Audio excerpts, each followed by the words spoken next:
I never thought a simple dinner at Romano's Italian Bistro would completely shatter the carefully constructed image my family had of me. My name is Sarah Elena Mitchell, and I'm 29 years old, sitting here in this elegant Phoenix restaurant, watching my cousin Jessica Martinez parade around like she's the queen of our extended family. What she doesn't know is that the silver-haired gentleman in dress blues, sitting 4 tables away, just locked eyes with me and gave the slightest nod of recognition. That man is Brigadier General Marcus Thompson, and he's about to change everything. Jessica has been holding court for the past hour, regaling everyone with stories about her supposedly glamorous career in digital marketing. She works for a mid-sized firm downtown, but the way she tells it, you'd think she was running Google's entire Southwest division. Meanwhile, I've been nursing my glass of Chianti, watching her diamond engagement ring catch the candlelight as she gestures dramatically about her latest campaign for a local real estate company. Nobody at this table knows that 6 months ago I was crouched in a bombed-out building in Kabul, coordinating intelligence that would save the lives of an entire convoy of Marines. The irony isn't lost on me. Here we are, celebrating Jessica's engagement to David Ramirez, a successful contractor who builds luxury homes in Scottsdale, and she's treating me like I'm some kind of charity case who needs her protection from embarrassing myself in front of sophisticated company. If only she knew that I've briefed 4-star generals, worked alongside CIA operatives, and earned commendations that I can't even display because of their classified nature. Before we jump back in, tell us where you're tuning from, and if this story touches you, make sure you're subscribed, because tomorrow I've saved something extra special for you. Growing up in Phoenix with Jessica was an exercise in constant comparison, and I always came out on the losing side. She's 2 years older than me, and from the time we were children, she positioned herself as the family success story while I became the cautionary tale. Our families are close, so close that we practically grew up as sisters rather than cousins. My father, Roberto Mitchell, and Jessica's mother, Maria Martinez, are siblings who immigrated from Guadalajara in the 80s, with nothing but determination and dreams of giving their children better lives than they'd had. The Martinez side of our family settled in a modest neighborhood near Central Avenue, where my tia Maria worked double shifts at a hospital while my tia Bertos built up a small landscaping business from nothing. My parents chose a similar path, with my mother, Carmen, working as a bilingual teacher while my dad started his own auto repair shop. Both families emphasized education, hard work, and family loyalty above all else. Success was measured not just in personal achievement, but in how much you contributed to lifting up the entire family. Jessica understood this dynamic early and used it to her advantage. While I was quiet and studious, preferring books to parties, Jessica was charismatic and outgoing, the kind of person who could walk into any room and immediately become the center of attention. At family gatherings, she would regale the adults with stories from school, always positioning herself as the protagonist of every tale. When she got accepted to Arizona State University with a partial scholarship, the celebration lasted for weeks. When I received a full ROTC scholarship to the same university a year later, it was mentioned once during Sunday dinner and then forgotten. The pattern continued throughout our teenage years and into college. Jessica studied communications and business, fields that allowed her to network and schmooze with professors and fellow students. She joined sororities, dated prominently, and always had stories about internships with impressive-sounding companies. I majored in international relations with a focus on Middle Eastern studies, spending my time in libraries and ROTC training rather than at social events. When family members asked about our college experiences, Jessica's animated stories about campus life always overshadowed my academic achievement. I remember one particular Christmas dinner during my junior year when Jessica announced she'd been selected for a summer internship with a marketing firm in Los Angeles. The family celebrated like she'd been chosen for a Rhodes Scholarship. That same evening, I mentioned that I'd been selected for advanced intelligence training at Fort Huachuca, one of the most competitive programs in the military. My announcement was met with polite smiles and immediate questions about whether the military was really the right path for a young woman. Tia Maria actually pulled my mother aside later to express her concerns about me choosing such a masculine career. The misunderstanding about my military service began almost immediately after I graduated and received my commission as a second lieutenant in military intelligence. At my commissioning ceremony, held at ASU, Jessica was notably absent, claiming she had an important client meeting in Los Angeles. My parents attended along with a few other family members, but the significance of the event seemed lost on them. They saw it as a job, not a calling, and certainly not as the beginning of what would become an extraordinary military career. When people asked about my work, I found myself giving vague answers about being stationed at various bases and working in intelligence analysis. The nature of my job required a certain level of discretion, and many of my assignments involved classified operations that I simply couldn't discuss with civilians. This secrecy, born of necessity and professional obligation, created the perfect opportunity for Jessica to fill in the blanks with her own narrative about my supposedly mundane military career. The first time she openly diminished my service was at my cousin Miguel's wedding reception 2 years ago. When someone asked about my deployment to Afghanistan, Jessica jumped in before I could respond, saying, "Oh, Sarah was stationed at some safe base doing paperwork. Nothing too dangerous, thank God. We were all worried she might get sent somewhere actually risky." The comment stung, but I couldn't exactly explain that I'd spent 6 months embedded with Special Operations Forces, providing real-time intelligence that directly influenced combat operations. As the years passed, Jessica's version of my military service became accepted family truth. According to her narrative, I was essentially a glorified secretary who happened to wear a uniform. She would tell people that I processed reports or worked in administration, always with a tone that suggested she was protecting me from having to explain my own insignificant role. The more successful she became in her marketing career, the more she seemed to need to position my military service as somehow lesser, safer, more mundane than her corporate achievements. What made the situation particularly frustrating was that Jessica's own career success was largely exaggerated. Through mutual connections and careful observation of her social media, I knew that she was a mid-level account coordinator, not the senior strategist she claimed to be. Her major campaigns were mostly local small business accounts, and her team leadership responsibilities involved supervising one junior employee. But she had a gift for making everything sound more impressive than it actually was, while I was constrained by both military professionalism and security requirements from discussing my real accomplishments. The engagement dinner at Romano's was supposed to be a celebration of Jessica's relationship with David.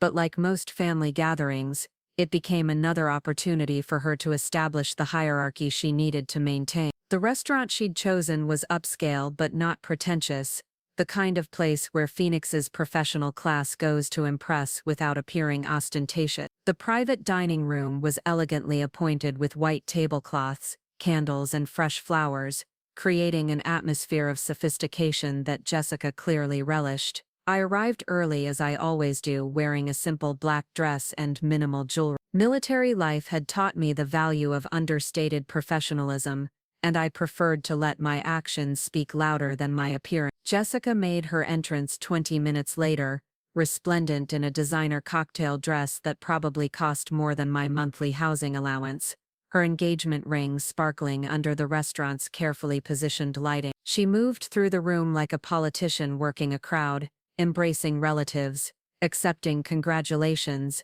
and ensuring that everyone noticed her ring. David seemed genuinely pleasant, if somewhat overwhelmed by the intensity of Jessica's family connection. He was successful in his own right, building custom homes for wealthy clients in Paradise Valley and Scottsdale, but he struck me as someone who preferred substance over flash. Throughout the cocktail hour, I watched him navigate the complexities of meeting an extended Hispanic family for the first time, handling the rapid-fire Spanish conversations and complex relationship dynamics with admirable grace. The trouble started during dinner when David, making an effort to include everyone in the conversation, asked me about my military background. It was an innocent question, the kind of polite inquiry that any reasonable person might make when meeting someone for the first time. Before I could formulate a response that would be both truthful and appropriate for a social setting, Jessica intervened with her practiced deflection. "Oh, Sarah likes to make her job sound more exciting than it really is," she said with a laugh that was supposed to sound affectionate, but carried an unmistakable edge. She was stationed in Afghanistan, but it wasn't like she was doing anything dangerous. She worked in an office on some big, secure base, right, Sarah? Basically like a regular office job, just with better security and camouflage uniform. The comment was delivered with Jessica's signature smile, the one that was supposed to indicate she was teasing with love, but I recognized the familiar pattern. She was establishing the narrative before I could speak for myself, ensuring that any attempt I made to clarify would sound like bragging, or worse, like I was trying to compete with her for attention on her special night. David looked confused by the interaction, glancing between Jessica and me as if trying to understand the undercurrent of tension he'd inadvertently triggered. Other family members around the table nodded along with Jessica's characterization, accepting her version of events because they'd heard variations of this story many times before. My father smiled indulgently, the way he might if Jessica had been teasing me about an embarrassing childhood memory rather than systematically undermining my professional accomplishment. I felt the familiar surge of frustration that came with these family gatherings, the sense that no matter what I achieved or how far I advanced in my career, I would always be cast in the role of Jessica's less successful cousin, the woman who'd earned a Bronze Star for valor, who'd been personally commended by a 3-star general for her intelligence work, who'd saved American lives through her analysis and coordination, was reduced to a paper pusher and camouflage. But tonight felt different. Maybe it was the formal setting, or the presence of David as a new audience member, or simply the accumulation of years of having my service minimized and dismissed. For the first time, I felt genuinely angry rather than just resigned. Jessica's characterization wasn't just wrong, it was disrespectful to every service member who'd actually sacrificed for their country, and it was particularly insulting coming from someone whose own professional accomplishments were largely fictional. The moment that changed everything came near the end of the main course, when David asked a follow-up question about military life in general. He was clearly trying to be respectful and show genuine interest in my experiences, but once again, Jessica couldn't resist the opportunity to control the narrative. "You have to understand," she said, her voice carrying clearly across the dining room. "Sarah has always had this tendency to dramatize things. Even as kids, she'd make the smallest events sound like major adventures. The military thing is just an extension of that. She'll tell you she was involved in operations and intelligence work, but really she was just filing reports and attending meetings. I mean, look at her. Does she look like someone who could handle actual combat situations?" The comment hung in the air like a challenge, and I felt every eye in the room turn toward me. This wasn't just dismissive, it was openly mocking, questioning not just my service but my capability, my courage, and my integrity. Jessica had crossed a line that couldn't be uncrossed, and she'd done it in front of a room full of family members who were now waiting to see how I would respond. Preparing and narrating this story took us a lot of time, so if you are enjoying it, subscribe to our channel. It means a lot to us. Now back to the story. That's when I noticed movement from across the restaurant's main dining room. A distinguished older man in military dress blues had risen from his table and was walking purposefully toward our private dining area. At first, I thought he might be heading to the restroom or perhaps approaching another table, but his eyes were fixed directly on me, and something in his bearing triggered a memory that made my heart race. Brigadier General Marcus Thompson had been my commanding officer during my second deployment to Afghanistan, and he'd personally presented me with the Bronze Star for my work on Operation Desert Shield. He was older now, his hair completely silver, but his posture and presence were unmistakably those of a career military officer who'd earned every decoration on his chest. He approached our table with the measured stride of someone accustomed to command, and when he spoke, his voice carried the authority of someone who'd led men and women in combat. "Excuse me for interrupting your dinner," he said, his words cutting through the sudden silence that had fallen over our table. But I couldn't help overhearing the conversation about military service, and I believe I know this young woman. His eyes met mine, and I saw recognition mixed with something that might have been pride. "You're Captain Sarah Mitchell, aren't you? Formerly of the 55th Military Intelligence Brigade, if I'm not mistaken." The title hit the room like a physical force. Captain, not lieutenant. In the 2 years since my deployment, I'd been promoted ahead of schedule, another detail that Jessica knew nothing about because she'd never bothered to ask about my career progression. I stood automatically, military bearing taking over despite the civilian setting, and extended my hand to the general. "Yes, sir," It's an honor to see you again, General Thompson.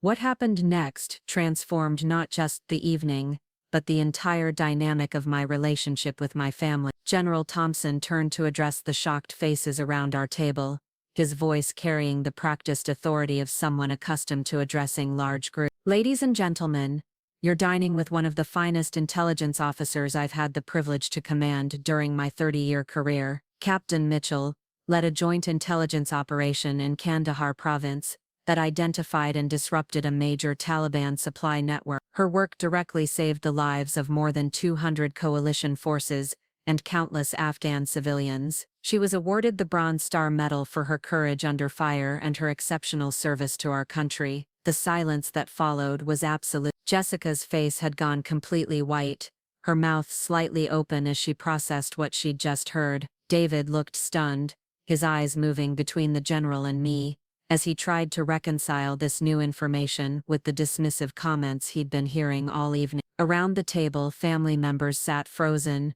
drinks halfway to their lips, suddenly understanding that they'd been witness to something far more significant than a simple family dinner conversation. General Thompson wasn't finished. Operation Desert Shield was classified at the highest levels, which is why Captain Mitchell couldn't share details about her service, but I can tell you that her intelligence analysis and field coordination were instrumental in one of the most successful counter-terrorism operations of the entire Afghan campaign. She's exactly the kind of officer who makes me proud to have served in the United States Army. With that, he extended his hand to me again, this time in a formal handshake that felt like a passing of respect between professional soldiers. It was an honor serving with you, Captain. Please, continue enjoying your dinner. As General Thompson returned to his table, our private dining room remained locked in stunned silence. The carefully constructed narrative that had defined family gatherings for years had been completely demolished in the span of 2 minutes. Jessica sat motionless, staring at her plate, while David reached over to squeeze her hand in what might have been either support or warning. My father was the first to speak, his voice quiet and filled with something I'd never heard before when he addressed me. Mija, why didn't you ever tell us about this? A Bronze Star? We had no idea. The question opened floodgates that had been building pressure for years. Would it have mattered? I asked, keeping my voice level despite the emotions churning inside me. Every time I tried to share anything about my service, it was dismissed as unimportant, or turned into something about Jessica's latest promotion. I stopped trying to explain because nobody seemed interested in hearing the truth. Jessica finally looked up, her eyes bright with tears that might have been shame or anger or simply shock. But you never said you were awarded medals, or that you were involved in actual operations. You always just said you worked in intelligence analysis. Because I couldn't say more, I replied.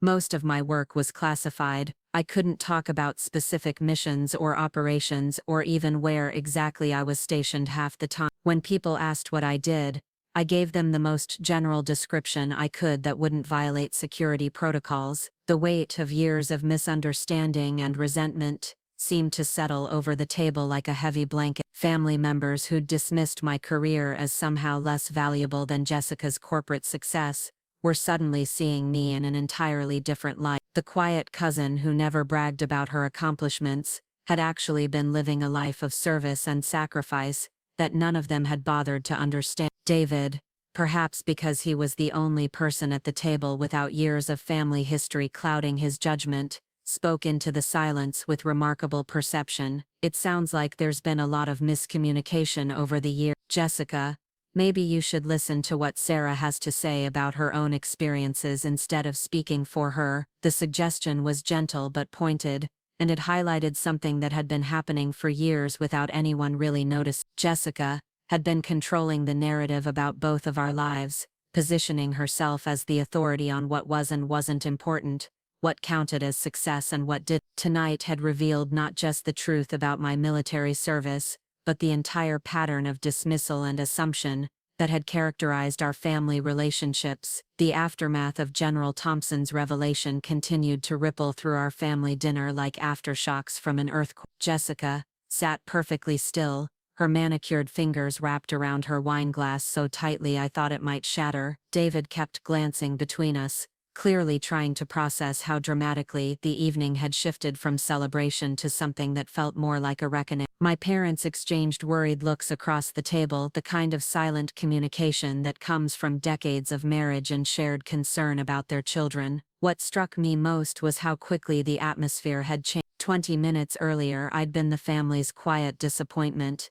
the cousin who'd chosen a career path that nobody really understood or valued. Now I was sitting in the same chair, wearing the same black dress, but suddenly I was someone completely different in their eyes. The transformation was jarring, not just for them but for me as well. I'd grown so accustomed to being underestimated that having my actual accomplishments acknowledged felt almost surreal. Tia Maria broke the silence first, her voice carrying the careful tone she used when navigating difficult family situations. "Sarah, honey, we had no idea about any of this. When you said you worked in intelligence, we just thought." She trailed off, perhaps realizing that finishing the sentence would only make things worse. "You thought I pushed papers and answered phones," I finished for her, keeping my voice gentle. There was no point in being angry with my aunt. She'd simply accepted the narrative that had been fed to her for years. I understand why. Military life isn't something most people are familiar with,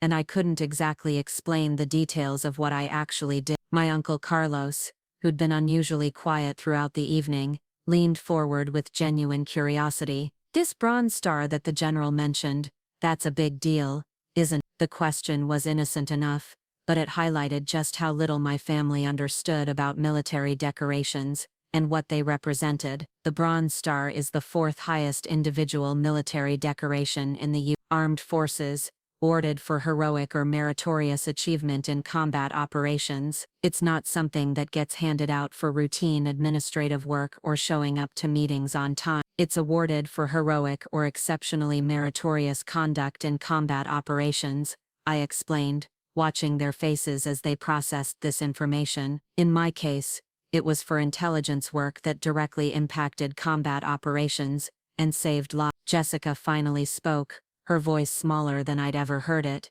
"But you never wore your uniform to family events. You never talked about medals or decorations. How were we supposed to know?" The question revealed something I'd never fully articulated, even to myself. For years I'd kept my military achievements separate from my family life, partly out of security requirements but also because I'd learned that my successes were often met with discomfort or awkward silence. It was easier to downplay my career than to deal with the complex emotions that arose when I shared my accomplishments. I didn't wear my dress uniform to family gatherings because I wasn't trying to impress anyone, I replied. And honestly, after the first few times when my achievements were brushed aside or minimized, I stopped sharing them. It seemed like nobody really wanted to hear about my career unless it was to compare it unfavorably to something else. The words hung in the air, carrying the weight of years of accumulated frustration and disappointment. I wasn't trying to hurt anyone, but I needed them to understand why I'd become so guarded about my professional life. The pattern of dismissal hadn't happened overnight.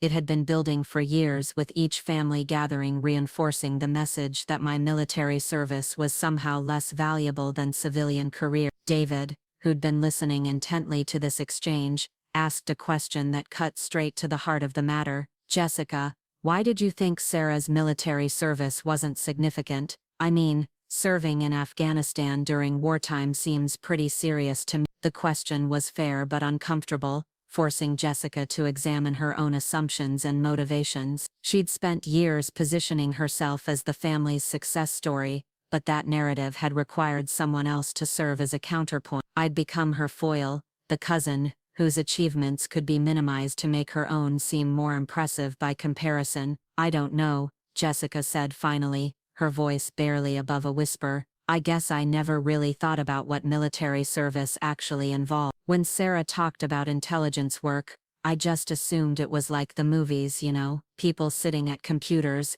analyzing reports, staying safe behind the line." Her answer revealed a fundamental misunderstanding about modern military operations, particularly in places like Afghanistan where there were no clear front lines or safe zones. The intelligence work I'd done often put me in direct contact with special operations forces operating in some of the most dangerous areas of the country. There had been nothing safe or routine about my deployments, but Jessica's conception of military service had been shaped by Hollywood depictions rather than reality. The thing is, I said carefully, even if my work had been routine administrative tasks, that still would have been valuable service. Every job in the military matters, from supply clerks to infantry soldiers to intelligence analysts. But you're right, that you didn't understand what I actually did, partly because I couldn't explain it, and partly because nobody seemed particularly interested in hearing about it. My mother reached across the table to touch my hand, her eyes bright with unshed tears. Misha, I'm so sorry. We should have asked more questions. We should have tried to understand instead of just accepting what we thought we knew. The apology was genuine and heartfelt, but it also highlighted something that had been bothering me for years. My family's lack of understanding about my military career wasn't entirely their fault, but it wasn't entirely innocent either. They'd chosen to accept the simplest, most comfortable narrative, rather than pushing for details, or showing genuine curiosity about my experience. It's not just that you didn't ask questions, I said gently, it's that when I tried to share things about my career, the conversation always shifted to something else. When I mentioned getting promoted or receiving training opportunities, somehow we'd end up talking about Jessica's latest client, or project. After a while, I stopped trying. The observation stung because it was true. I could see the recognition in my parents' faces as they remembered specific instances when they'd redirected conversations away from my military service. At the time, it might have seemed like they were being considerate, not wanting to dwell on a career that took me away from family and put me in danger, but the cumulative effect had been to signal that my achievements weren't worth celebrating. Jessica was crying now, tears streaming down her cheeks despite her efforts to maintain composure. I never meant to make you feel like your service didn't matter, she said through her tears. I guess I was so focused on building up my own career that I didn't realize I was tearing yours down. The admission was painful but necessary. For years Jessica had been competing with me without me fully realizing it, using my supposed professional mediocrity as a way to highlight her own success. The competition had been largely one-sided because I hadn't understood the game we were playing, but that didn't make its effects any less real. I think part of the problem, David observed quietly, is that you both needed validation from the family, but you were looking for it in different ways. Jessica was trying to prove she was successful, and Sarah was trying to prove she was valuable, but somehow you ended up working against each other instead of supporting each other. His insight was surprisingly perceptive for someone who'd only just met our family, but it highlighted something that had been invisible to all of us for years. We'd been locked in a dynamic that pitted us against each other, with family attention and approval as the prize. Neither of us had chosen this competition consciously, but we'd both participated in it, and it had damaged our relationship in ways we were only beginning to understand. The conversation that followed was unlike any we'd ever had as a family. For the first time in years, people were asking me genuine questions about my military service, my deployments, and my experience. I found myself describing the complexities of intelligence work in a combat zone, the challenges of analyzing threats in real time, and the weight of responsibility that came with knowing that lives depended on the accuracy of my assessment. I told them about the night when my team's analysis had identified a convoy route that was about to be targeted by an improvised explosive device. We'd had less than 20 minutes to get word to the Marines who were preparing to travel that road, and our warning had literally saved their lives. I described the moment when I realized that the intelligence we'd gathered and analyzed had prevented what could have been a catastrophic attack on a forward operating base housing more than 300 American soldiers. These weren't stories I'd ever been able to share before, partly because of security considerations, but mostly because nobody had ever asked. The work I'd done had been meaningful and impactful, but it had remained invisible to the people who mattered most to me. Sharing these experiences now felt like finally being able to exhale after holding my breath for years. My father listened with an expression I'd never seen before. Something between pride and regret. When I finished describing one particularly challenging operation, he shook his head slowly. "Sarah, I had no idea. When you said you worked in intelligence, I thought you meant you read reports and wrote summaries. I never imagined you were involved in operations that saved lives. Most people don't understand what military intelligence actually involves. I reply. It's not like the movies where everything happens in some high-tech command center. A lot of the work happens in the field, working directly with combat units, often in very dangerous situations. Jessica had stopped crying, but her face was pale and drawn. I feel like such an idiot, she said quietly. All these years I've been bragging about marketing campaigns and client meetings while you were literally saving people's lives. How do you not hate me? The question was raw and vulnerable, stripping away all the pretense that had characterized our relationship for so long. The truth was that I didn't hate her, despite years of frustration and resentment. Hate requires a level of emotional investment that I'd stopped allowing myself when it came to family dynamics. Instead, I'd learned to protect myself by caring less about their opinions and validation. I don't hate you, I said honestly, but I did stop trusting you with the things that mattered to me. Every time I shared something important about my career or my experiences, it either got minimized or turned into an opportunity for you to talk about your own accomplishments. After a while, I just stopped sharing. The admission was painful for both of us, but it was also liberating. For years, I'd been carrying the weight of unspoken resentment and disappointment, telling myself that family relationships were supposed to be unconditionally supportive, while experiencing something completely different. Acknowledging the reality of our dynamic was the first step toward potentially changing it. I want to understand, Jessica said, leaning forward across the table. I want to know about your service, about what you've accomplished, about what it was really like over there. But I also understand if you don't want to share those things with me after how I've acted.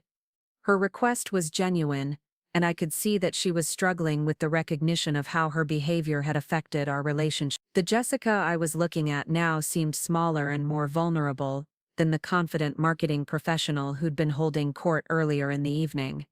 She was finally seeing herself through my eyes, and the view wasn't flattering. I'd like that, I said carefully, but it has to be different this time. I need to know that you're asking because you genuinely want to understand, not because you're looking for ammunition to use against me later, or ways to make your own career sound more impressive by comparison. The condition was harsh but necessary. Trust once broken doesn't repair itself simply because someone says they're sorry.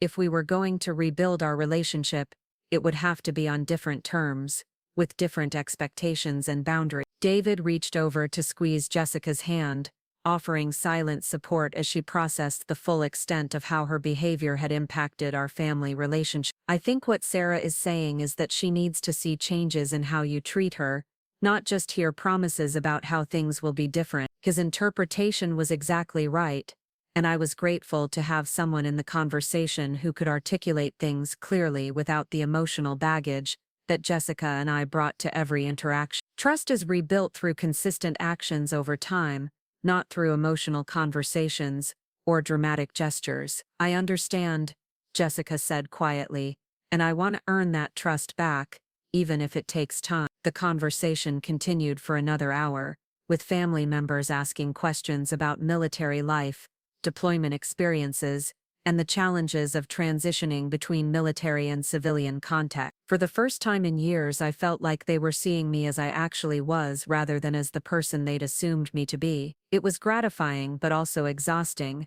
like finally being able to speak my native language, after years of communicating in broken phrases. As the evening wound down and people began gathering their things to leave, General Thompson approached our table once more. He'd been dining quietly with his wife throughout our family drama, but he'd clearly been aware of the conversations happening around us. Captain Mitchell, he said formally, I wanted to thank you again for your service, and to apologize if my intervention caused any family difficulties. That wasn't my intention. No apology necessary, sir, I replied, standing to shake his hand again. Actually, I think your timing was perfect. Some things needed to be said that might never have been said otherwise. He smiled, and I saw a warmth in his expression that I remembered from our time serving together. Outstanding officers often find that their families don't fully understand the nature of their service. It's one of the sacrifices we make, but tonight, I think your family learned something important about the woman they're lucky enough to call their daughter and cousin. After he left, we settled our bill and prepared to go our separate ways. The evening had been emotionally exhausting for everyone, and I could see that people needed time to process what had happened. Jessica approached me as we were leaving, her earlier confidence replaced by something more genuine and uncertain. "Sarah, would you maybe want to have coffee sometime this week? Just the two of us? I'd like to hear more about your experiences, if you're willing to share them." The invitation was tentative, carrying none of the presumption that had characterized her behavior earlier in the evening. She was asking rather than assuming, requesting rather than demanding. It was a small but significant shift that suggested she might be genuinely committed to changing the dynamic between us. "I'd like that," I replied, "but let's start slowly. This is going to take time." She nodded, understanding that trust rebuilt gradually, and that our relationship couldn't be fixed in a single conversation. "I know, but I want to try." As I drove home through the quiet Phoenix streets, I reflected on how dramatically the evening had changed everything. For years I'd protected myself by accepting my family's limited understanding of my career and achievements. It had been easier to let them underestimate me than to fight for recognition that might never come. But General Thompson's unexpected intervention had forced all of us to confront the reality of our family dynamics and the ways we'd been failing each other. The truth was that both Jessica and I had been struggling with questions of worth and validation, but we'd been seeking answers in ways that put us in competition with each other, rather than supporting each other's success. She'd needed to be the family's success story, and I'd needed my service to matter, but somehow we'd ended up in a dynamic where her success required my failure,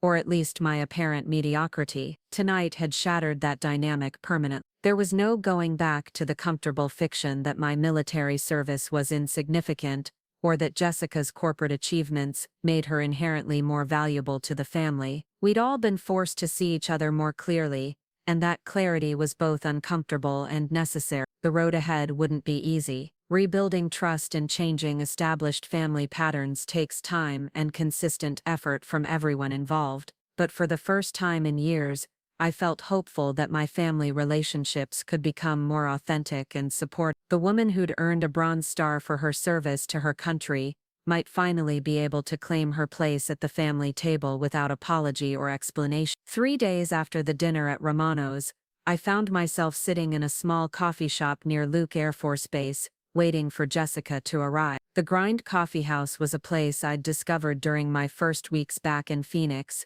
tucked away in a strip mall that most people drove past without noticing. It had become my refuge when I needed to escape the intensity of base life and think through problems, without the constant reminder of my military obligation. The coffee shop attracted an eclectic mix of customers: off-duty military personnel, college students from the nearby community college, and local residents who'd discovered that the owner made some of the best espresso in the West Valley. I'd chosen a corner table where we could talk privately, positioning myself where I could see the entrance while keeping my back to the wall. Old habits from deployment never really fade, and I'd learned to be constantly aware of my surroundings even in the safest civilian environment. Jessica arrived exactly on time, which surprised me. Punctuality had never been one of her strengths, and I'd expected her to be at least 15 minutes late as usual. She looked different than she had at the restaurant, less polished, more uncertain. Her hair was pulled back in a simple ponytail,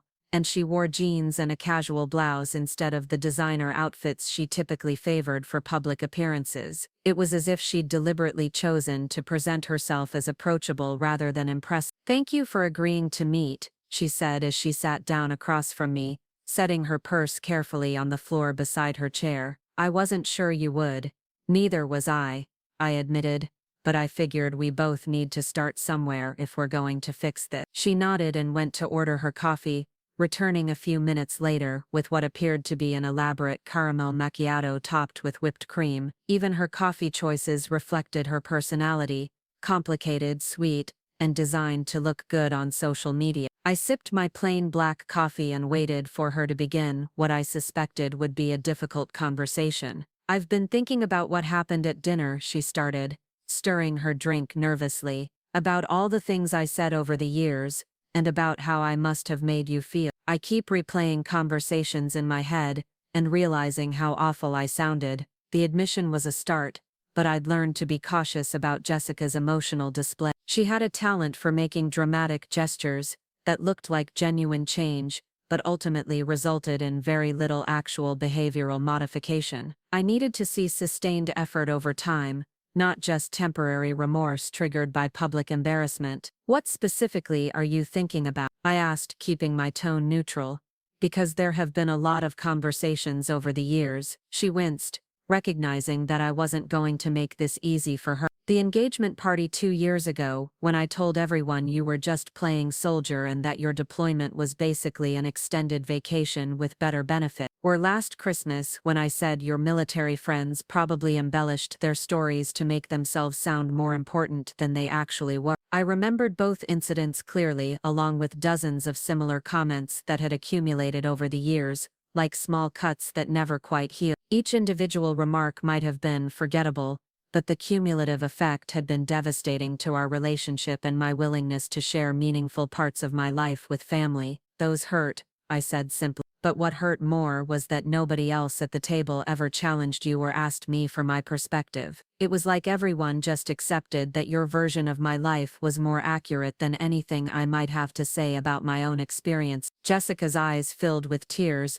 but she didn't look away. I think I was threatened by you, she said quietly. Not consciously, but looking back, I can see that I was always trying to prove I was more successful, more important, more valuable to the family. And the only way I knew how to do that was to make you seem less successful by comparison. The insight was more perceptive than I'd expected from her, and it suggested that she'd been doing serious self-reflection since our dinner. Understanding the psychology behind harmful behavior was an important first step toward changing it, though it certainly didn't excuse the years of damage that had been done. Why did you feel threatened? I asked. You've always been the family favorite, the one everyone celebrated and supported. What did you think I was taking away from you? She was quiet for a long moment, tracing patterns in the foam on top of her coffee with a plastic stirrer. When she finally spoke, her voice was so quiet I had to lean forward to hear her clearly. Because you never needed the attention the way I did. You were always self-sufficient,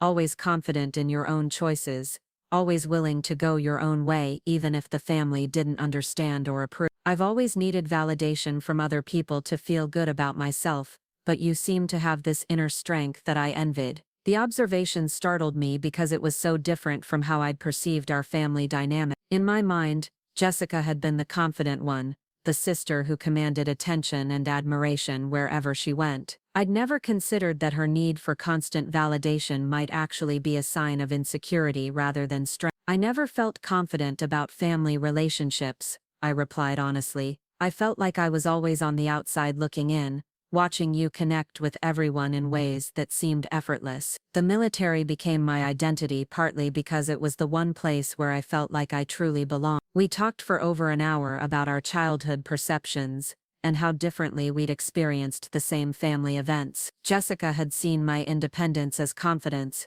while I'd seen her social ease as evidence that she was more valuable to the family than I was. We'd both been interpreting each other's behavior through the lens of our own insecurities, creating a dynamic that made genuine connection nearly impossible. The conversation was emotionally exhausting but also illuminating. For the first time I was beginning to understand that Jessica's dismissive comments about my military service weren't just about competition or jealousy. They were about her fundamental insecurity about her own worth, and her desperate need to maintain a position of relative superiority within the family hierarchy. I want to know about your actual experiences, she said as our conversation began to wind down. Not because I'm trying to compete or compare, but because I genuinely want to understand what your service meant and what you went through. Would you be willing to share some of that with me? The request felt different from her usual curiosity, which typically seemed motivated by a desire to find ammunition for future conversations,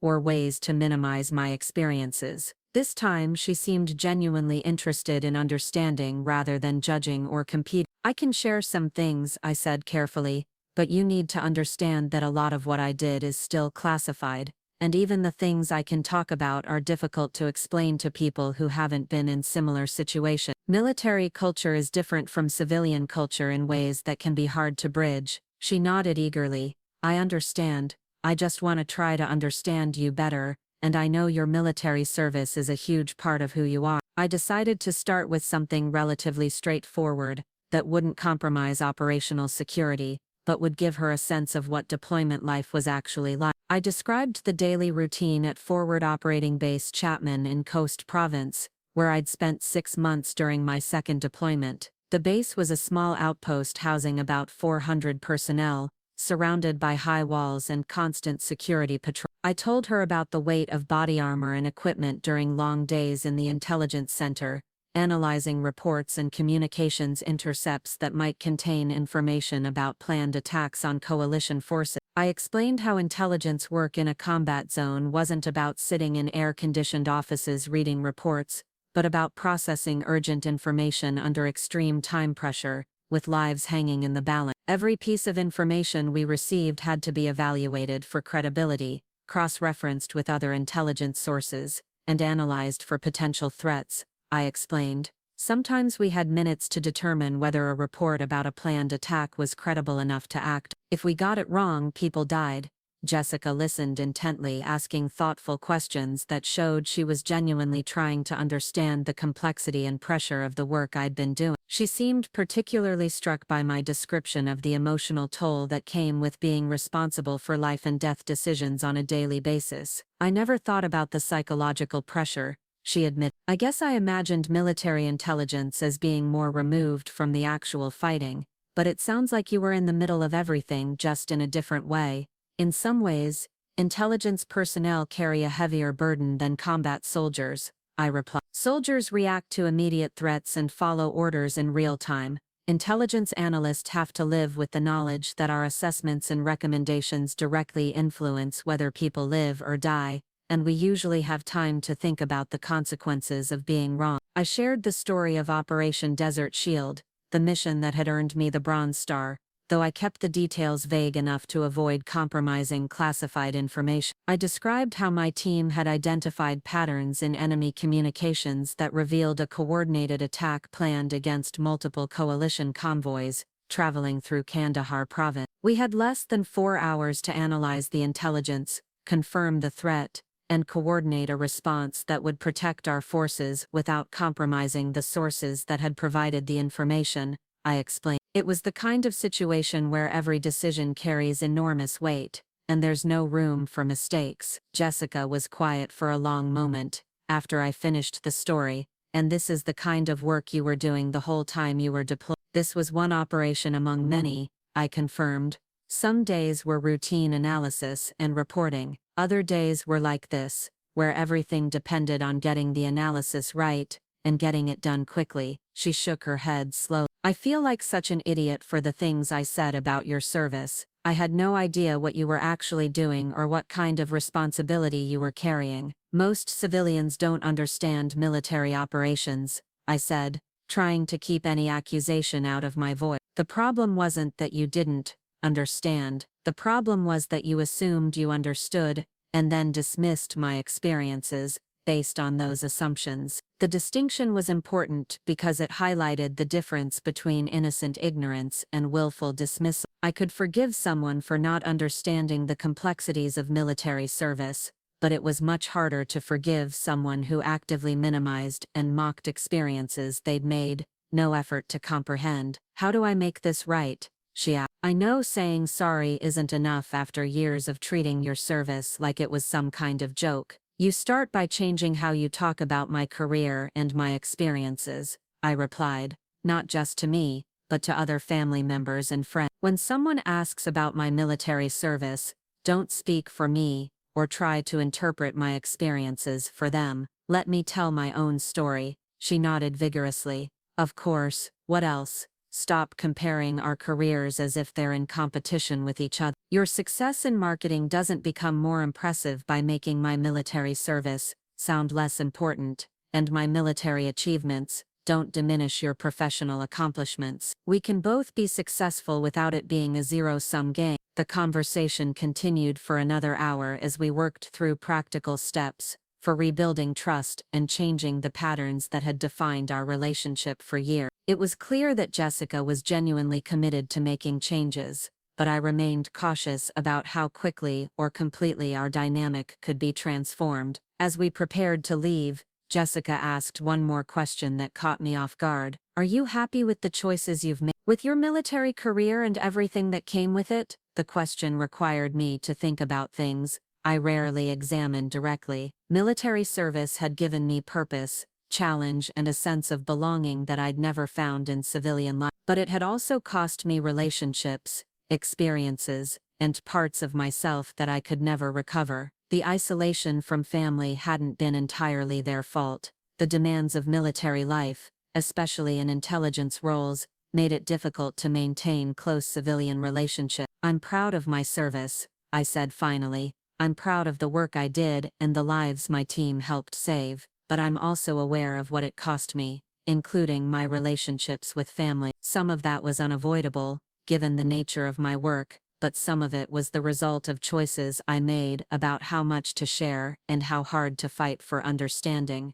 Jessica looked thoughtful. Do you think we can fix this? Not just you and me, but the whole family dynamic. I think we can build something better, I replied, but it's going to take time and consistent effort from everyone, not just dramatic conversations and emotional promises. Trust gets rebuilt through small actions over time, not through grand gestures. She smiled, and for the first time in years, it looked genuine rather than performative. I'm willing to put in the work if you are. We'll see, I said, but I was surprised to find that I actually felt cautiously optimistic about the possibility of developing a healthier relationship with my cousin. The conversation had revealed that both of us had been operating from insecurity and misunderstanding rather than malice, which made change seem possible even if it wouldn't be easy. As I drove back to base that afternoon, I reflected on how strange it felt to have shared details about my military experiences with a family member. For years, I'd protected myself by keeping those two parts of my life completely separate,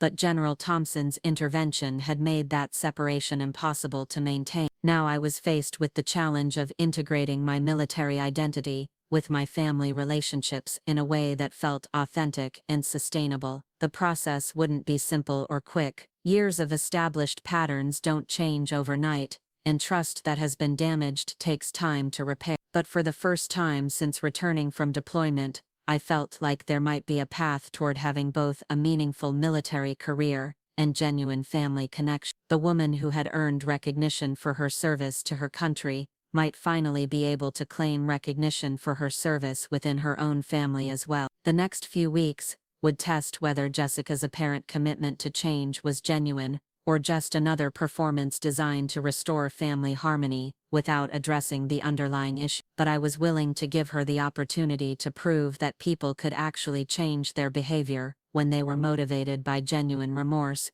rather than social pressure. Time would tell whether this coffee shop conversation marked the beginning of a real transformation, or just another chapter in our long history of failed attempts at connection. 6 months later, I stood in the backyard of my parents' home on Camelback Road, watching Jessica help my mother arrange tables for what had become our family's new tradition, monthly Sunday dinners that actually celebrated everyone's achievements instead of creating competitions between them. The transformation hadn't been instant or easy, but it had been genuine in ways that surprised everyone involved. Jessica had kept her word about changing how she spoke about my military service, and the shift had been remarkable to witness. At family gatherings, when people asked about my career, she would simply say, "Sarah's an intelligence officer with the Army, she's had an incredible career, and she can tell you about it better than I can." Then she would actually listen to my responses instead of interrupting with her own stories,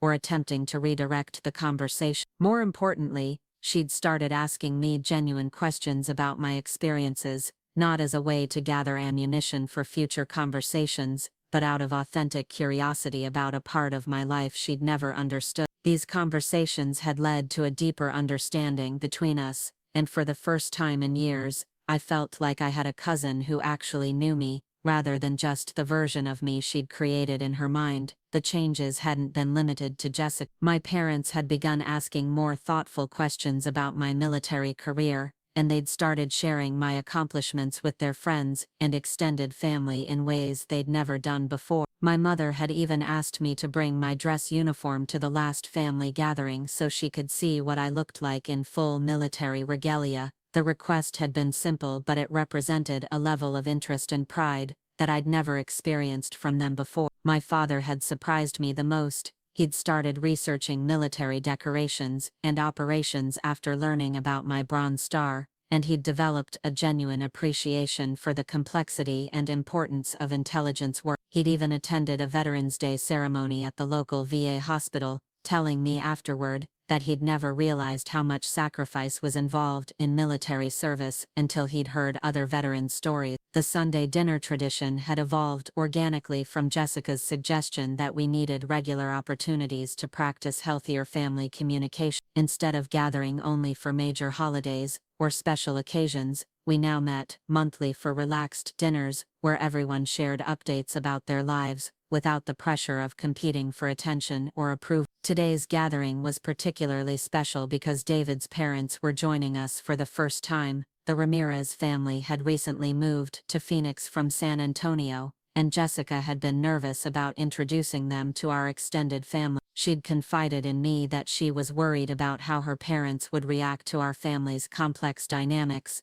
but I'd reassured her that the changes we'd made over the past 6 months had created a much more welcoming environment for newcomers. "Sarah, can you help me with the serving dish?" my mother called from the kitchen, interrupting my thoughts about how much our family had changed. I'd been standing near the patio door, watching the preparations and marveling at how different these gatherings felt compared to the tense, competitive affairs they'd been just months earlier. In the kitchen, my mother was arranging her famous enchiladas on platters, her face flushed from the heat of cooking and the excitement of hosting. She'd always been a natural hostess, but there was something more relaxed about her approach now, as if she was no longer worried about managing complex family politics while trying to prepare a meal. "I'm so proud of how you and Jessica have worked things out," she said as we loaded serving dishes onto trays. "It's been beautiful to watch you both grow and learn to support each other instead of competing." The observation was accurate but incomplete. The changes in our family hadn't been limited to Jessica and me, they'd affected everyone's relationships with each other. My parents had become more intentional about showing interest in all their children's lives, and extended family members had stopped accepting Jessica's interpretations of my experiences as definitive truth. "It's been good for all of us," I replied, lifting a tray of her homemade salsa and fresh tortillas. "I think we all learned that we'd been making assumptions about each other instead of actually listening and asking questions." As we carried the food outside, I noticed that Jessica was deep in conversation with her future mother-in-law, Elena Ramirez, showing her the garden that my mother had spent years cultivating. The interaction looked natural and comfortable, without the performative quality that had characterized Jessica's behavior at social events for years. David approached me as I set down the tray of food on the main serving table. "Sarah, I wanted to thank you for everything you've done to support Jessica through this process of change. She's told me about the conversations you've had, and how patient you've been with her efforts to rebuild your relationship."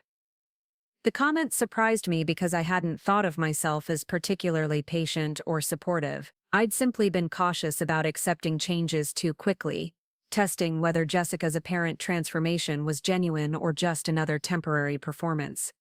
But from David's perspective, my willingness to engage with her efforts had been a form of support. "She's done the hard work," I replied. "I just gave her the opportunity to prove that she meant what she said about wanting to change. That's more generous than a lot of people would have been," he said. "She knows how much damage was done over the years, and she's grateful that you were willing to give her a chance to make things right." As people began gathering around the tables, I found myself seated between my cousin Miguel and his wife Sophia, with a clear view of the entire family group. The seating arrangement was casual rather than formal, with people choosing their own spots instead of being assigned places based on family hierarchy or social dynamics. Jessica stood up to offer a brief toast before we began eating, a tradition she'd started at our second monthly dinner. "I want to thank everyone for being here today, and for welcoming David's parents to our family. I also want to acknowledge that this kind of gathering where everyone feels comfortable sharing their lives and supporting each other is something we had to learn how to do. We're all still learning, but I think we're getting better at it." The toast was simple but meaningful, acknowledging the work we'd all done to create a healthier family dynamic while expressing gratitude for the progress we'd made. There was no competition for attention, no subtle put-downs disguised as affectionate teasing, and no need for anyone to prove their worth through professional accomplishment. During dinner, conversation flowed naturally between topics ranging from David's latest construction project to my recent promotion to major, from Elena Ramirez's work as a pediatric nurse to my uncle Carlos's plans for expanding his landscaping business. Each person's updates were received with genuine interest and appropriate celebration, without anyone feeling the need to compete or compare achievements. When Elena asked about my military service, Jessica immediately looked to me to respond rather than attempting to speak for me. "Sarah's an intelligence officer," she said simply. "She's had an incredible career and she can tell you about it much better than I can." I found myself sharing details about my recent assignment to the Defense Intelligence Agencies, a position that represented a significant step forward in my career, but that I'd been hesitant to discuss with family members who might not understand its importance. The DIA role involved analyzing threats at the strategic level, working with intelligence agencies across the government to provide assessments that informed national security decisions. "It sounds like incredibly important work," Elena commented when I'd finished describing my new responsibilities. "You must be very proud of what you've accomplished." "I am," I replied, and for the first time in years, I felt comfortable expressing pride in my achievements without worrying about how family members might react. It's been challenging and rewarding in ways that I never expected when I first joined the Army. The conversation continued with Elena asking thoughtful questions about military life and the challenges of serving in intelligence roles. Her questions were informed by genuine curiosity rather than the polite interest that had characterized most family interactions about my career in the past. David's father, Roberto Ramirez, shared stories about his own brief military service during the Vietnam era, creating connections between our experiences that helped bridge generational and cultural differences. As the afternoon progressed, I found myself reflecting on how profoundly our family relationships had changed since that evening at Romano's 6 months earlier. General Thompson's intervention had forced us to confront uncomfortable truths about our family dynamics, but the real transformation had come through the sustained effort we'd all made to communicate more honestly and supportively with each other. Jessica had been the catalyst for much of this change, but she hadn't been the only one who'd needed to examine her behavior and make adjustments. My parents had learned to show more balanced interest in their children's lives. Extended family members had stopped accepting secondhand interpretations of each other's experiences, and I'd learned to be more open about sharing my achievements and challenges with people who mattered to me. The most significant change had been in my relationship with Jessica herself. We'd moved beyond the competitive dynamic that had defined our interactions for decades, developing something that felt more like genuine friendship than obligatory family connection. She'd become someone I could trust with important information about my life, and I'd become someone she could rely on for honest feedback and support. After dinner, as people began clearing dishes and preparing to leave, Jessica approached me with a small wrapped packet. "I wanted to give you this," she said, looking slightly nervous. "It's not much, but I thought you might appreciate it." Inside the package was a simple silver picture frame containing a photograph I'd never seen before. The image showed me in dress uniform at my commissioning ceremony, standing next to our grandfather who had passed away 2 years earlier. I'd forgotten that Jessica had been there that day, arriving late and leaving early, but she'd apparently taken this photograph without my knowledge. "I found it when I was going through old photos on my phone," she explained. "I thought you might like to have it, especially since Abuelo was so proud of you that day." He kept telling everyone who would listen that his granddaughter was going to be an Army officer. The gift was thoughtful in ways that went beyond its monetary value. It represented Jessica's acknowledgement of my military service and her recognition of family relationships that she'd previously overlooked or minimized. More importantly, it showed that she'd been paying attention to my experiences even when she'd seemed dismissive or uninterested. "Thank you," I said, genuinely moved by the gesture. "I'd forgotten that you were there for the ceremony."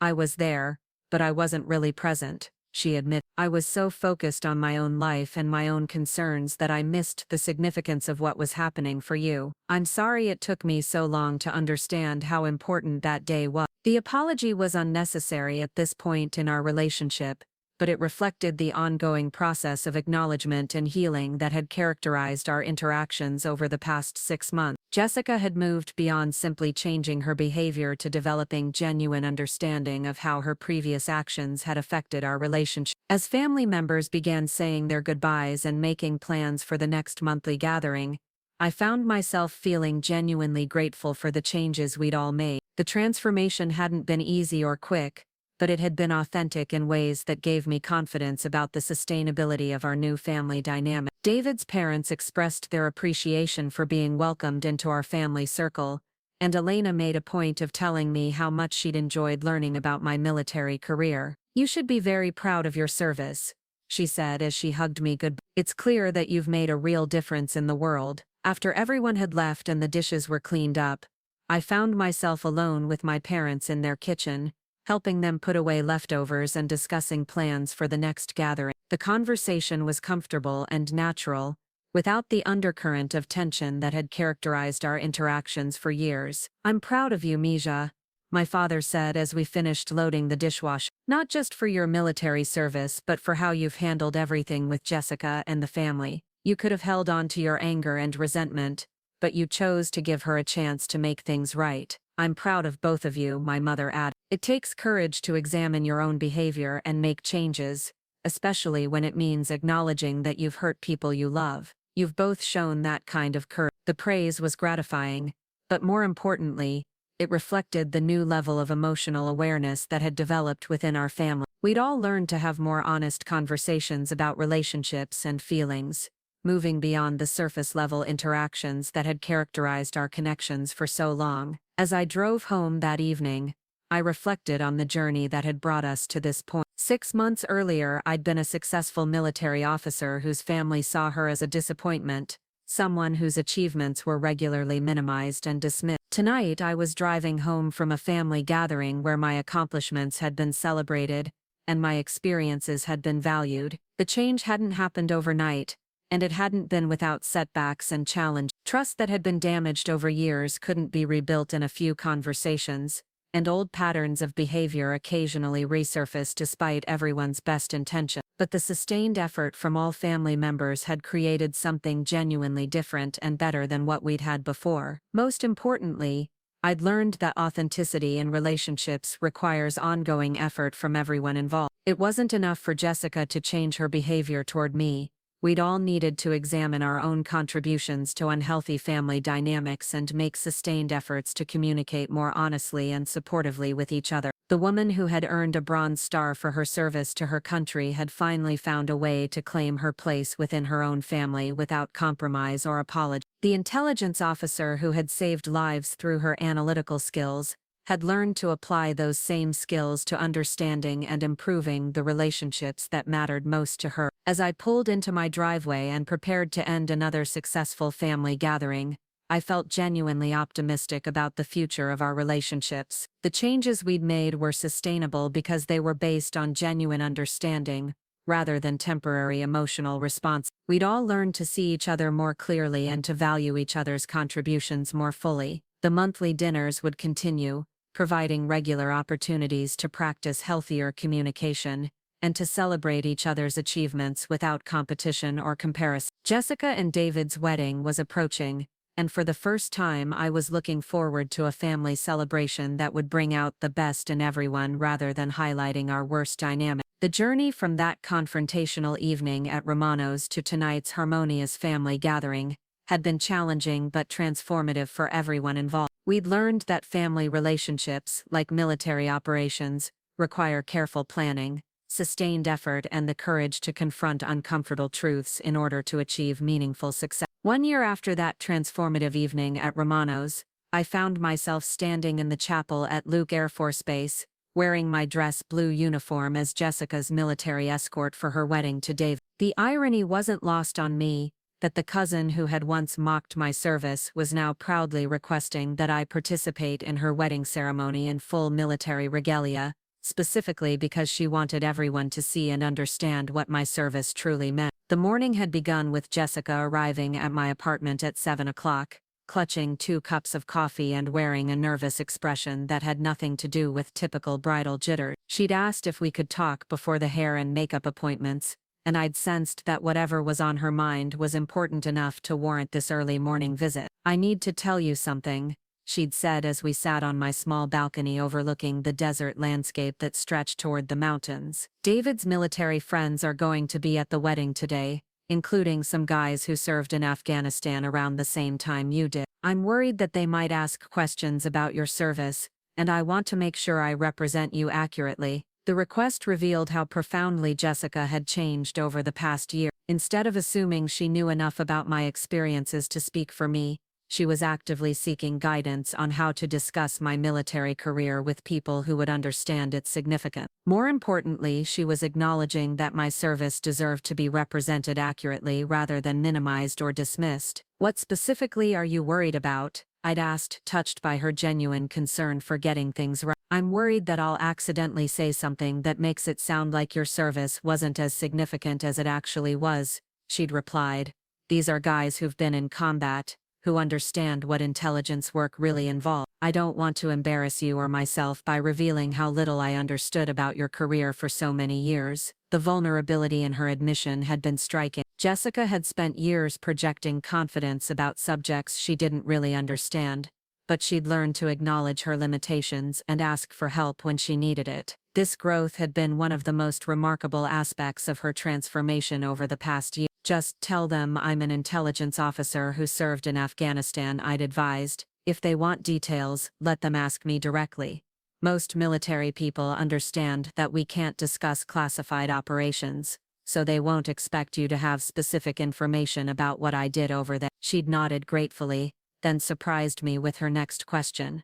"Would you be willing to wear your dress uniform to the ceremony? I know it's not traditional for wedding parties, but I want people to see you as you really are, not as some watered-down version of yourself that I created in my mind." The request had been unexpected, but deeply meaningful. For years I'd kept my military identity completely separate from family events, partly out of security considerations, but mostly because I'd learned that displaying my achievements often made others uncomfortable. Jessica's explicit request for me to appear in uniform represented a complete reversal of the family dynamic that had made such separation necessary. Now, as I stood in the chapel watching guests take their seats, I was struck by how different this family celebration felt from every other one I'd attended. Instead of feeling like I needed to downplay my accomplishments or hide aspects of my identity, I was being explicitly celebrated for who I was and what I'd achieved. David's military friends had arrived early, and I'd already had several conversations with guys who'd served in Afghanistan during overlapping timeframes. These interactions had been completely different from typical family gatherings,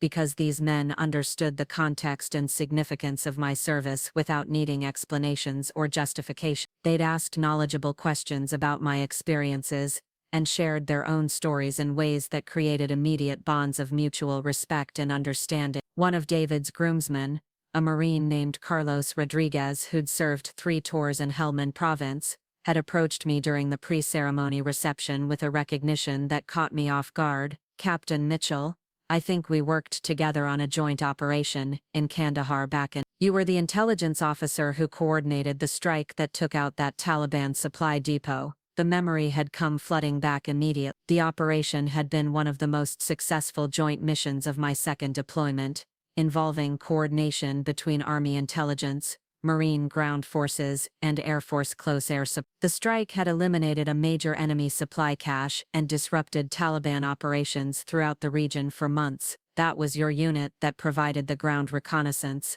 I'd replied, remembering the professional competence and courage of the Marines who'd made the operation possible. "Your team's intelligence gathering was crucial to making that mission successful." The conversation that followed had been unlike any discussion of my military service that I'd ever had at a family event. Carlos had understood the complexity and significance of the operation without needing background explanations, and he'd shared details about the ground-level impact of our intelligence work that I'd never heard before. That supply depot strike changed everything for us, he'd explained. The Taliban logistics network in that sector never recovered. We went from facing coordinated attacks every few days to dealing with isolated incidents that were much easier to handle. Your intelligence work probably saved dozens of Marine lives. The validation had been professionally satisfying, but more importantly, it had occurred in front of family members who were finally hearing accurate descriptions of my military service from people who understood its true significance. Jessica had listened to the entire conversation with fascination, asking intelligent questions that showed she was genuinely interested in understanding, rather than simply making conversation. As the ceremony began, I took my place at the front of the chapel alongside David's other groomsmen, feeling genuinely proud to be representing both my family and my military service in this important moment. The chaplain had incorporated elements that acknowledged the military backgrounds of several wedding participants, including a brief tribute to service members who couldn't be present, and a prayer for those currently deployed overseas. When Jessica walked down the aisle, she looked radiant in ways that went beyond typical bridal beauty. There was a confidence and authenticity to her presence that I'd never seen before, as if she'd finally learned to be comfortable with herself rather than constantly performing for others' approval. The woman who had spent years competing for attention and validation had found genuine happiness in building a life with someone who valued her for who she actually was, rather than the image she projected. The ceremony itself was beautiful and meaningful, with vows that reflected the growth both Jessica and David had experienced during their relationship. Jessica's vows included a passage about learning to see herself and others more clearly, and about the importance of supporting each other's authentic selves, rather than the versions they thought they were supposed to be. During the reception, I found myself at a table with several of David's military friends and their spouses, having conversations about deployment experiences, military culture, and the challenges of transitioning between military and civilian context. These discussions were enriching in ways that went beyond simple shop talk. They provided opportunities to process experiences and perspectives that were difficult to share with people who hadn't lived similar lives. It's refreshing to meet a family that actually understands and values military service, commented Maria Santos, whose husband had served with David in Iraq. Too many families treat military careers like they're temporary inconveniences, rather than meaningful life choices. The observation prompted me to reflect on how much my family's understanding had evolved over the past year. The transformation hadn't been limited to Jessica. Everyone had developed a deeper appreciation for the sacrifices and contributions that come with military service. My parents had begun attending Veterans Day ceremonies and supporting local military charities, activities that demonstrated their growing commitment to understanding the community I'd chosen to be part of. As the evening progressed, I was approached by General Thompson, who had been invited to the wedding by David's family. He'd retired since our encounter at Romano's, but his presence at the celebration felt like a meaningful bookend to the journey that had brought us all to this point. "Captain Mitchell," he said, using the rank I'd held when we'd served together, "I wanted to congratulate you on your recent promotion to Major and your assignment to the Pentagon.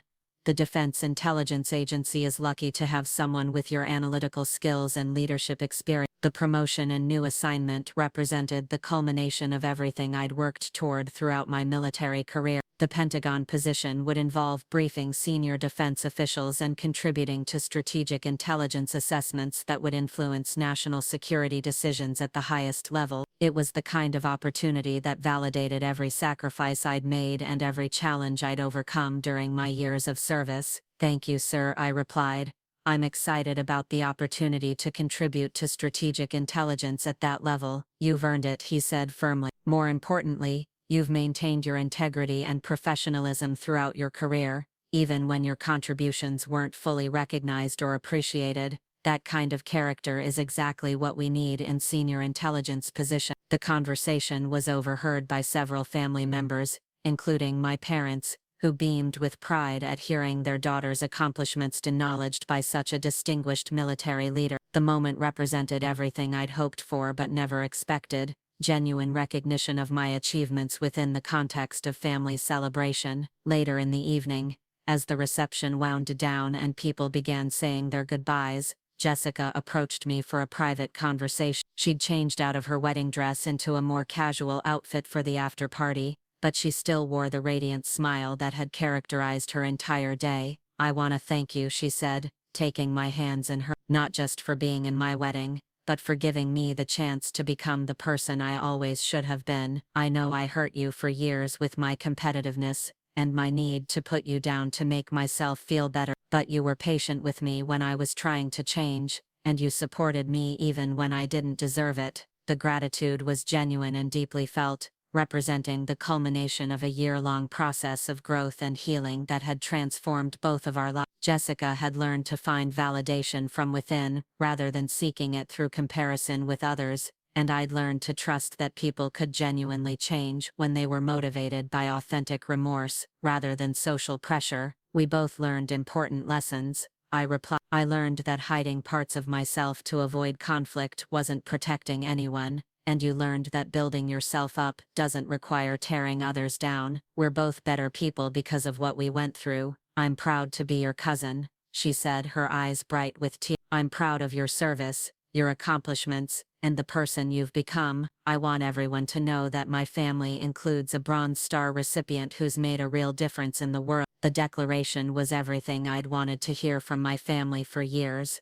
but more importantly, it represented genuine understanding and appreciation rather than empty platitudes. Jessica had taken the time to learn about my military service and to understand its significance, and her pride was based on accurate knowledge rather than family obligation. As I drove home from the reception, still wearing my dress uniform, I reflected on the extraordinary journey that had brought us all to this point. 1 year earlier, I'd been a successful military officer whose family saw her as a disappointment, someone whose achievements were regularly minimized and dismissed. Tonight I was driving home from a family celebration where my accomplishments had been prominently featured and genuinely celebrated. The transformation had required sustained effort from everyone involved, but it had resulted in relationships that were more authentic and supportive than anything we'd had before. Jessica had learned to find her own worth without diminishing others. My parents had learned to show balanced pride in all their children's achievements,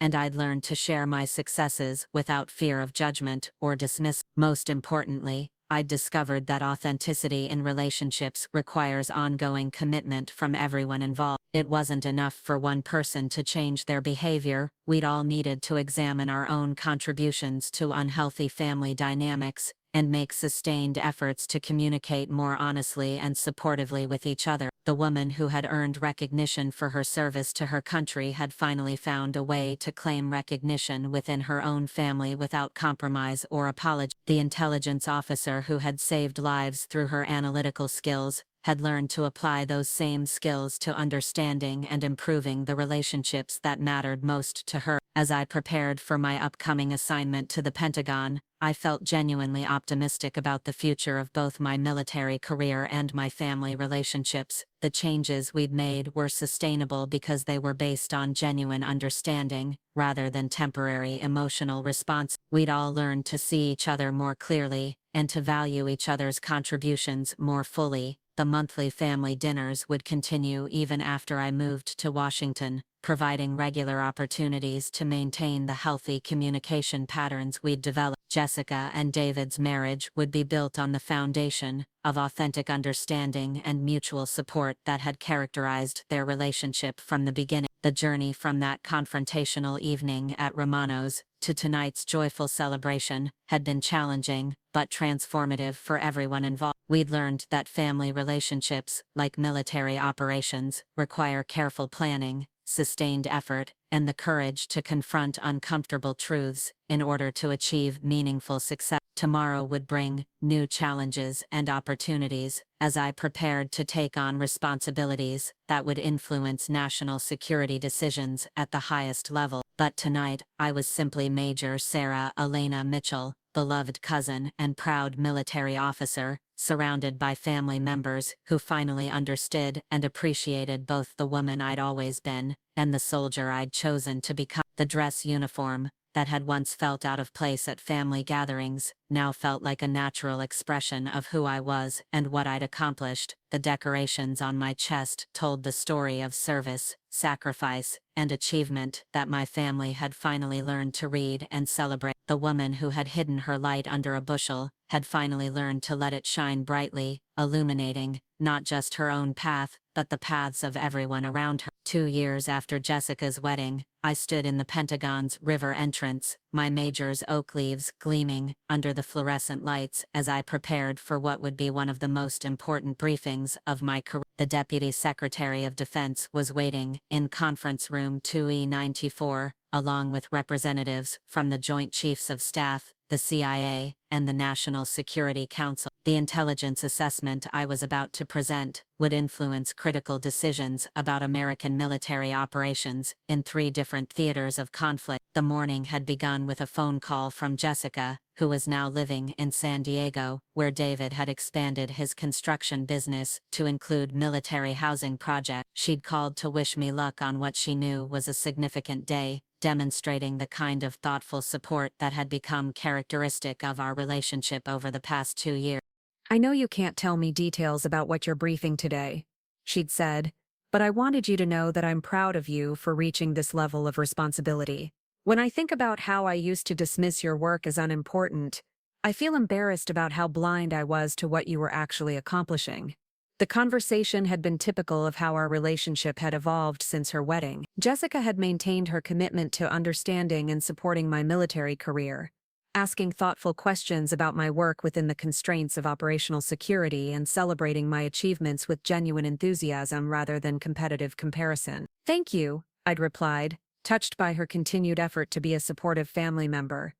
"It means a lot to know that my family understands the significance of what I'm doing, even when I can't share the details." "We're all proud of you," she'd say. "Mom and Dad have been telling everyone about their daughter who briefs the Pentagon leadership. They finally understand that your work affects national security at the highest level."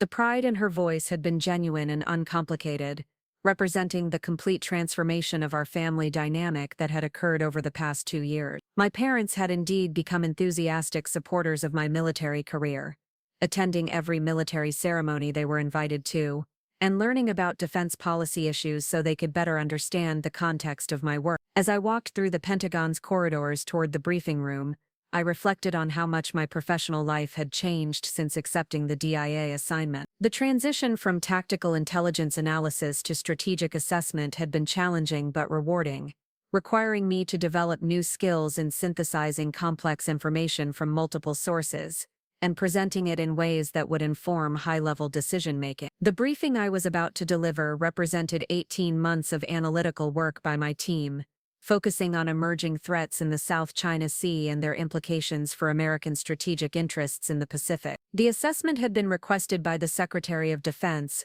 after several incidents involving Chinese military aircraft operating in contested airspace near Taiwan and the Philippines. My analysis had identified patterns of Chinese military behavior that suggested a systematic campaign to test American responses to territorial challenges in the region. The intelligence indicated that Chinese leadership was using these incidents to gather information about American military capabilities and decision-making processes, while simultaneously asserting territorial claims that violated international law. The briefing room was already filled with senior officials when I arrived, including Deputy Secretary of Defense Patricia Williams, a former Army general, whose reputation for analytical rigor was legendary throughout the defense establishment. She'd specifically requested that I present the assessment personally rather than having it delivered by a more senior officer, saying that she wanted to hear the analysis from the person who'd done the primary research. "Major Mitchell," she said, as I entered the room,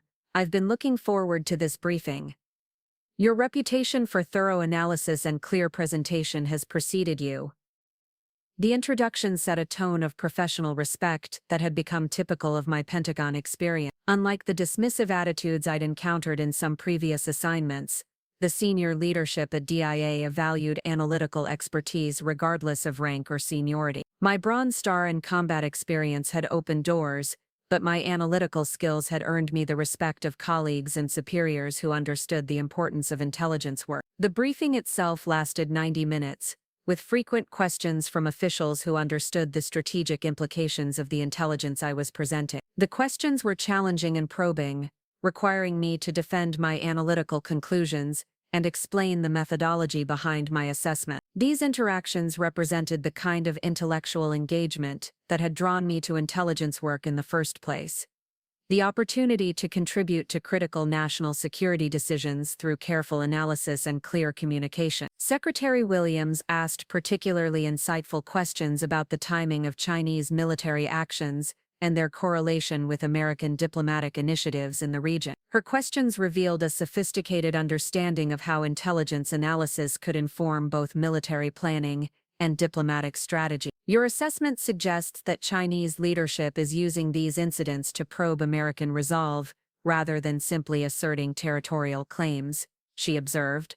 What are the implications for our response strategy? The question went to the heart of my analysis and required me to move beyond simple intelligence reporting to strategic assessment.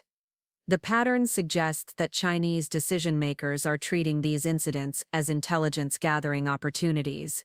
I replied. They're learning about our response times, our coordination mechanisms, and our willingness to escalate in different scenarios. This means our responses need to be carefully calibrated to deny them the information they're seeking, while maintaining regional stability. The discussion that followed was exactly the kind of high-level policy conversation that had motivated me to pursue advanced intelligence training. My analysis was being used to inform decisions that would affect American military posture throughout the Pacific, and the officials in the room were treating my assessment as a critical input to their strategic planning. After the briefing concluded, Secretary Williams asked me to remain behind for a private conversation. Major Mitchell, I want to discuss your next assignment with you. We're establishing a new strategic intelligence cell focused on Pacific threats, and I'd like you to consider leading it. The opportunity was extraordinary and completely unexpected. The position would involve coordinating intelligence analysis across multiple agencies and presenting regular assessments to the Secretary of Defense and the President's National Security Team. It would represent the culmination of everything I'd worked toward throughout my military career. I'm honored by the opportunity, I replied, trying to process the magnitude of what she was offering. What would the timeline be for this assignment? We'd like you to begin transitioning into the role within the next 6 months, she said. It would mean promotion to lieutenant colonel and assignment to the Joint Staff. You'd be working directly with the National Security Council and briefing the President on Pacific intelligence issues. The prospect of briefing the President was both exhilarating and daunting. It would mean that my intelligence analysis would directly inform decisions made by the Commander-in-Chief, representing the highest level of responsibility that an intelligence officer could achieve. I accept the assignment, I said, knowing that this opportunity would define the next phase of my military career. I'm ready for the challenge.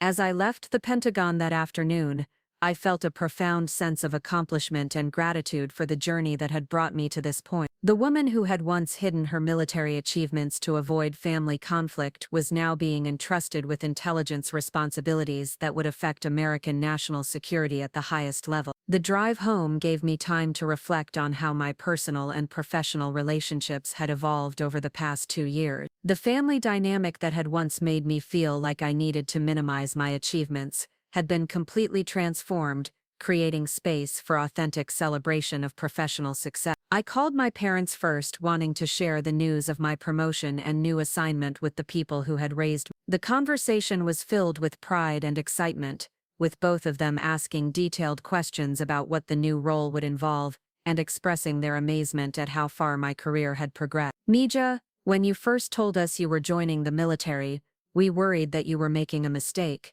my mother admitted.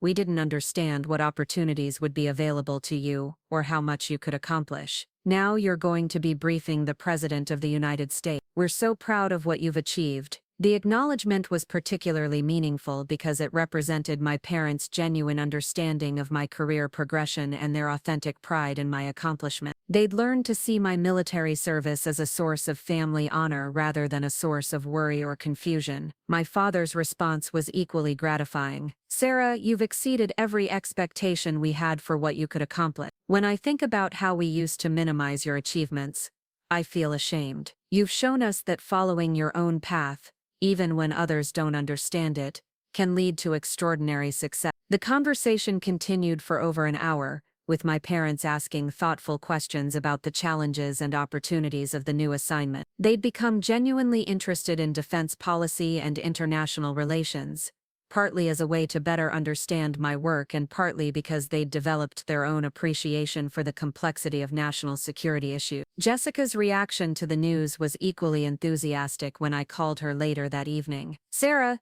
this is incredible.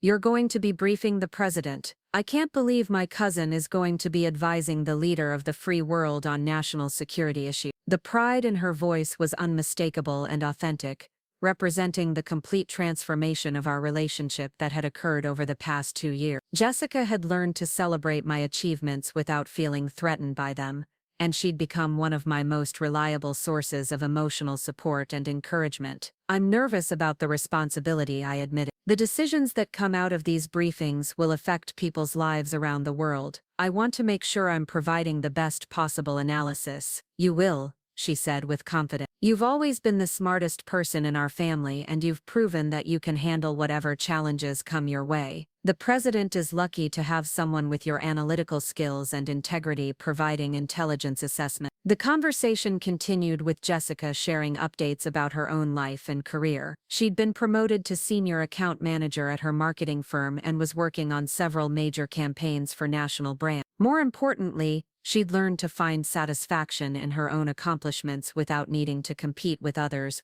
or exaggerate her achievements. "David and I have been talking about starting a family," "We want our children to grow up in a family that celebrates everyone's achievements and supports each other's dreams. You've shown us what that looks like." The comment reflected the lasting impact of our family's transformation on the next generation. Jessica and David were consciously choosing to create a family culture that valued authentic achievement and mutual support, breaking the patterns of competition and comparison that had characterized our childhood. Over the following weeks, as I prepared for my new assignment, I received congratulations from military colleagues, former commanders, and family members who had learned about my promotion through the extended network of relationships that had developed over the year. Each conversation reminded me of how much my life had changed since that evening at Romano's, when General Thompson had first revealed the truth about my military service. The transition to my new role involved extensive briefings on Pacific intelligence issues,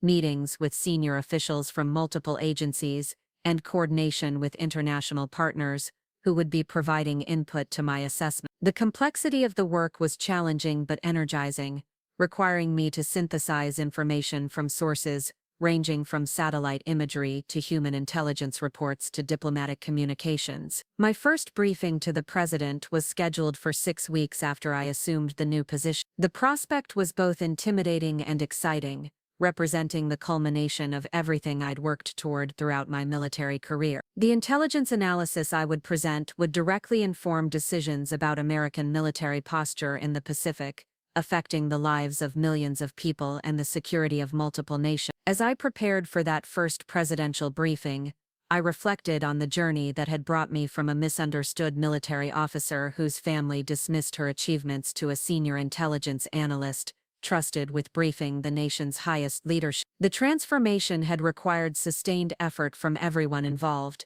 but it had resulted in relationships and opportunities that exceeded my wildest expectations. The woman who had once hidden her Bronze Star in a box under her bed now wore her decorations proudly, knowing that they represented genuine achievement and sacrifice that had been recognized and valued by both her family and her country. The intelligence officer who had saved lives through her analytical work was now positioned to influence decisions that would affect global security and stability. Most importantly, I'd learned that authenticity in both personal and professional relationships requires the courage to be fully yourself, even when others don't immediately understand or appreciate who you are. The years of hiding my achievements and minimizing my accomplishments had served no one, while the decision to be honest about my capabilities and contributions had opened doors to opportunities I never could have imagined. The monthly family dinners continued via video conference, now that I was living in Washington, providing regular opportunities to maintain the healthy communication patterns we'd developed. Jessica and David visited whenever they could,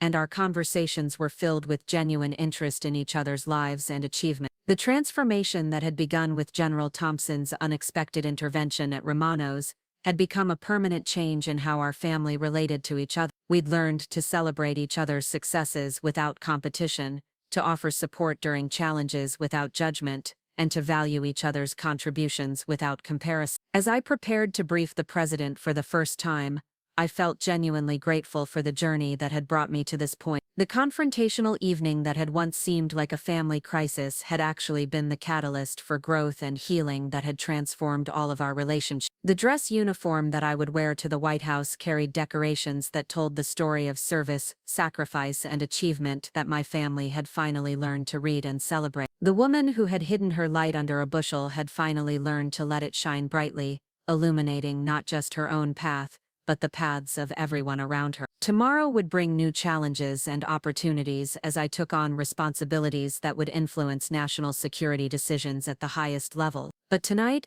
I was simply Lieutenant Colonel Sarah Elena Mitchell, beloved daughter and cousin, respected intelligence officer, and proud American soldier, surrounded by family members who finally understood and appreciated both the woman I'd always been and the leader I'd chosen to become. 5 years after that life-changing evening at Romano's, I stood in the rose garden of the White House, watching President Martinez pin the Defense Distinguished Service Medal on my uniform as my family looked on with tears of pride streaming down their faces. The ceremony was being held to recognize my role in developing the intelligence framework that had prevented a major international crisis in the Taiwan Strait, work that had remained classified until recently, but was now being acknowledged at the highest levels of government. Jessica stood in the front row of assembled guests, holding her 2-year-old daughter Emma while David recorded the ceremony on his phone. Emma was wearing a tiny dress decorated with American flags, and she kept reaching toward the shiny medals on my uniform with the fascination that only small children possess. The sight of my niece being raised in a family that celebrated service and sacrifice rather than dismissing it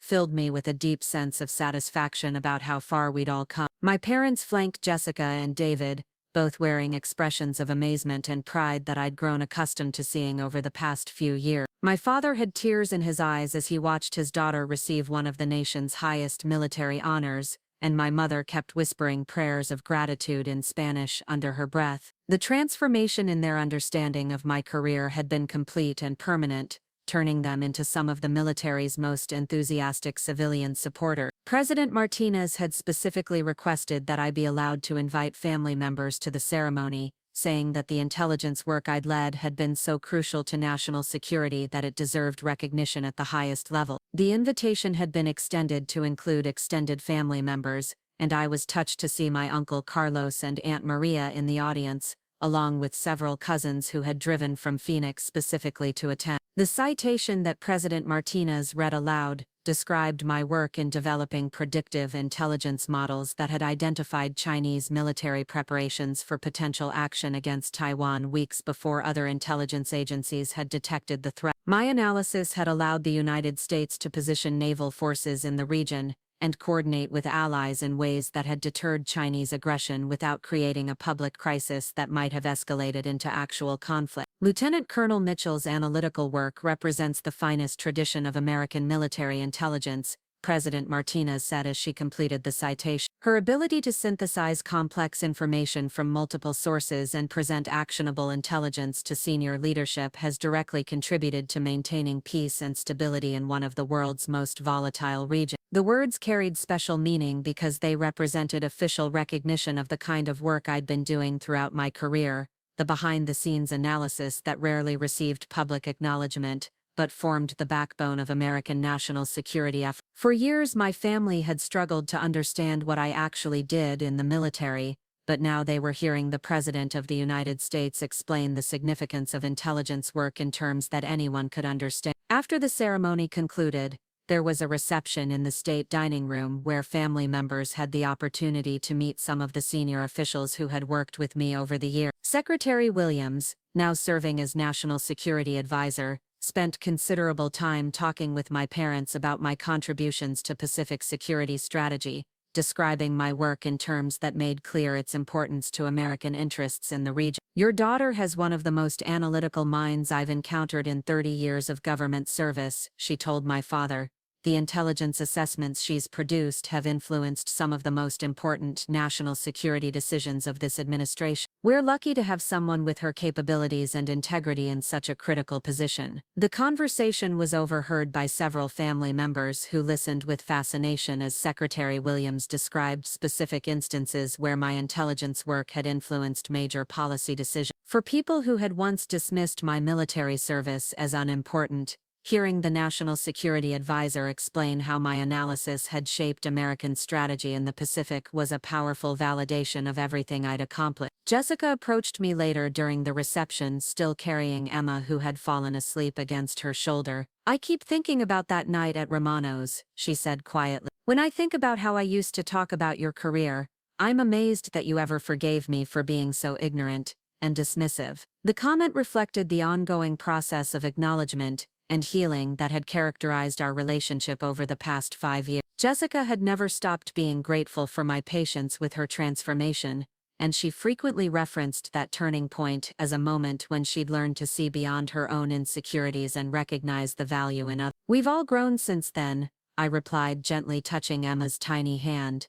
"You've become an amazing mother and a supportive family member. That's what matters now." Emma stirred slightly at the sound of my voice, opening her eyes to look at me with the kind of direct gaze that children use to study the world around them. Jessica had been telling her stories about her Aunt Sarah, who worked at the White House, and Emma had developed a fascination with my uniform and medals that was both charming and amusing. "She's going to grow up knowing that women can serve their country in any capacity they choose," Jessica said, stroking Emma's hair. "That's one of the gifts that came out of our family's transformation. She'll never have to hide her achievements or downplay her capabilities to make others comfortable." The observation highlighted one of the most important outcomes of our family's journey. The patterns of competition and dismissal that had characterized previous generations had been broken, replaced by a culture of mutual support and celebration that would influence how Emma and any future children were raised. As the reception wound down and family members began preparing to return to their hotels, I found myself alone with my parents in a quiet corner of the state dining room. The formal portraits of previous presidents looked down on us as we reflected on the extraordinary day and the journey that had brought us to this moment. "Mija,